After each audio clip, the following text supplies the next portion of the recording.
Assalamualaikum and hi everyone. My name is Podcastar. Welcome back to our YouTube channel, OPM Gang. So today, I would like to introduce you guys our special guest. Yo, my name is Mazek. I am one of the student representative in University Malaya. And I'm Faris, and I'm from Promiscuity, Kuala Nerang. Hi, I'm Ahmad Shinofal. I'm from Promiscuity. So guys, have you heard about promiscuity among teenagers? Yes, of course I do. I hear that quite a lot now in our country. Yeah. I totally agree with you. So today, we're gonna discuss about promiscuity among teenagers in Malaysia, you know. Yeah, which is quite odd actually. Yeah. So first thing first, the definition of promiscuity among teenagers. Actually, promiscuity don't have a specific definitions, but in general, it is sexual behavior among teenagers in Malaysia. So let's start our discussion with a simple questions. So Amsha, what's lead to promiscuity among teenagers in Malaysia?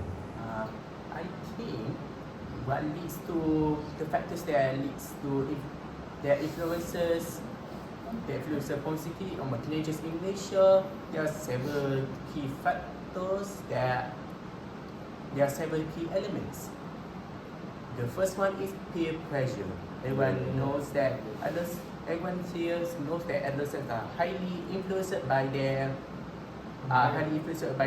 Friends. social circle. Yes. Families, you know. Yes. Now, most will try to fit in with their friends inside the social circle. They may try to do stuff that they probably won't do before. Yes. What their friends do, so they do. They also follow their friends. Yeah. Now, for example, if their friends are exploring their sexuality, they may feel compelled to do the same, even if it doesn't align with their standard. Yeah. The next one is about lack of sexual education. Ooh. Yeah, in Malaysia, sexual education may vary from state to state. For example, maybe they won't be able to get to school. For some people in rural areas, they won't be able to get to school, so they may not get sexual education as much as people in cities. Yeah. Culture shock, we call it culture shock. Yeah, culture shock. Yeah. Now, they may not be able to know the fine line when it comes to expressing their sexuality. I see. Now, the last but not least, there will be mental health. Yeah. Most teenagers that suffer from depression, low self-esteem, Social anxiety and so on. yeah, Right? social anxiety. They may feel like they are worthless being inside this wide world. Yeah. They may try to seek validation or approval from others. They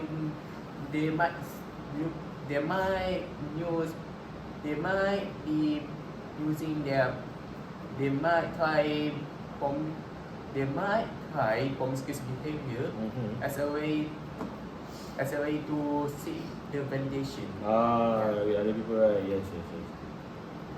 So this behavior might boost their self-worth, but by not that much. See, That's all for me. Thank you.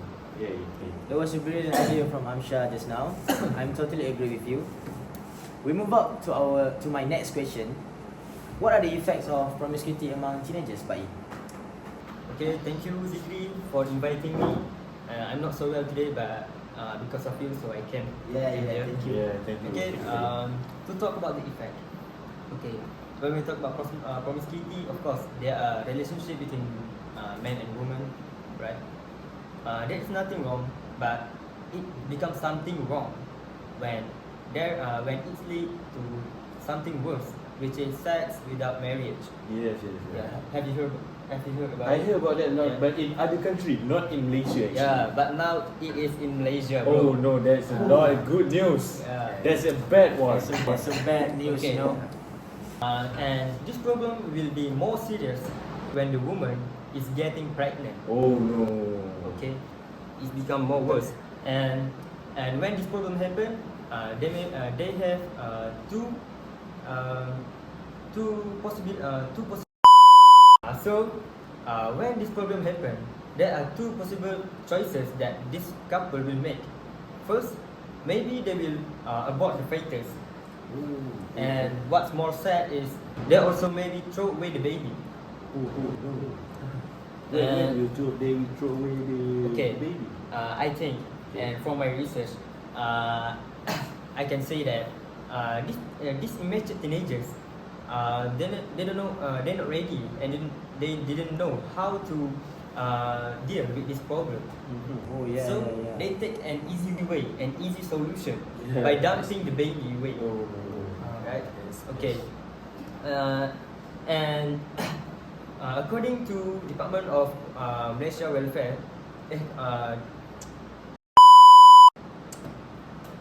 according to Department of Community Welfare in Malaysia, there are 149 of the 449 cases of discarded baby is from underage, is from teenagers, and The age between 18 until 21. yeah, 18 until 20 something, right? Oh, okay. right. The early 20s, Yeah, early which 20s. is quite young actually. Yes, quite young, very young. Very young. Okay. And they also record 28 pregnancies, underage pregnancies every day. Every day. Every day. Yes, every day. Seriously, Which is every quite day. a lot. Actually. Yes, and 35% of it is pregnancies out of wedlock. Oh. Yes, out of wedlock, which is sex without marriage. Yeah. Okay. I understand. And if the neighbors or the friends know about this problem, know about what happened, of course, they will curse him or her, curse their family, right? Talk bad about Talk that. bad, okay. And of course, the parent will also affected by this and will feel very shame to get out from the house and face other people outside. Yeah. And Because they seem like a trash for the Yes, society in our yes. country, right? yeah, and when they know that the neighbors talk bad about them, some of them experience depression or stress. Oh. Okay, and again, they will make a hasty action again. Hesitation again. Yeah. And do the same mistake again. Yes. Oh, Again so and again, bad. so the cases So maybe bad. increase in Malaysia, right? Yeah, and maybe they will take an action to suicide because of the depression, right? Yeah, that's a bad decision. Yes. Like that. And I think to talk about the effect, to talk all of the effect of this promiscuity, it will take a long time, maybe a month to get done of this. So I think that's all from me. That's it. There was a good points from you, Pak E. Mazak, Yes. from what Pak E and I just said just now, Yeah. there are many side effects of promiscuity among teenagers, right? Yes, I totally agree with you. There must be solutions to overcome this problem. Yes. What do you think about it? Alright, Master. In this modern era, there is a lot of problems, and it is a complex one actually. But along with the problem, there are also many modern solutions to help solve all these complex problems. In context for us now, I'm talking about promiscuity in Malaysia. This thing is quite bad actually for our society because, as we all know, we are a religious country that use a healthy lifestyle in our country. But by this promiscuity, it can badly affect the society in our country. So I think there is three effective ways that we could do to reduce the promiscuity in Malaysia. One of them is by the government take action itself. Alright, the government, especially the Ministry of Education, can provide a comprehensive sex education to all high school teenagers. They can provide an age-appropriate, comprehensive sex educational to cover the topics such as consent, healthy relationships, self-respect, and the emotional aspect of sex. Because in my point of view, I think Malaysia is quite left a bit compared to Western and modern country about the sex education. Yes. I think when the teenagers got an early exposure about sex education, they can make more matured decision and can think more maturely when we talk about this kind of topics. The same thing is, I think the teenagers itself need to learn about open communication. Open communication is when we talk about our problems to an older people, such as our parents, our teachers, or even our seniors at school. That So we need interest. to have an open-minded critical thinking, you know. Yeah, we need Thinking skill. to be brave to talk about our problems. No need to afraid and save all the problems in our heart. Yeah. But we Yeah. should tell them to people to gain some help.